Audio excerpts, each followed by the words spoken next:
আসসালামু আলাইকুম প্রিয় ভিউয়ার্স, আমি রফিক মির্জা আপনাদেরকে ভিডিও দিয়ে এই নাটক বানাই। তবে আজকে একটি ভাইরাল একটি সাপ নিয়ে এলাম।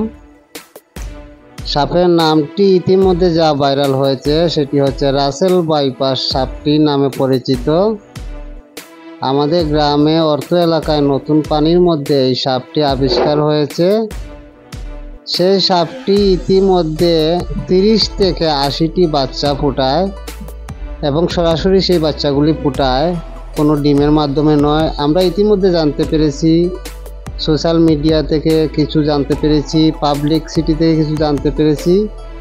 এই সাপটি বিষাক্ত একটি সাপ। কামড় দিলে যে লোকটিকে কামড় দিবে সেই লোকটি অল্প কিছুক্ষণের মধ্যেই মৃত্যু শয্যার দিকে পৌঁছে যাবে। তো বন্ধুরা, আমরা ভিডিওটি দেখে সবাইকে সতর্ক এবং সচেতন হওয়ার সাথে সাবধান থাকব। আর যতই বিপদ আসুক, আমাদের একজন সৃষ্টিকর্তা তো ইনশাল্লাহ আছেন, ওনাকে স্মরণ করব। 5 ওয়াক্ত নামাজ আদায় করার ব্যবস্থা করার তৌফিক যেন আল্লাহ আমাদেরকে করেন, আর এই ধরনের বিপদ আপদ থেকে আমাদেরকে মুক্তি করুন। সৃষ্টিকর্তাই ভালো জানেন, আমাদেরকে যা ভালো মনে করেন উনি তাই আমাদেরকে দেন। তো বন্ধুরা, ভিডিওটি ভালো লাগলে শেয়ার, লাইক, কমেন্ট করবেন।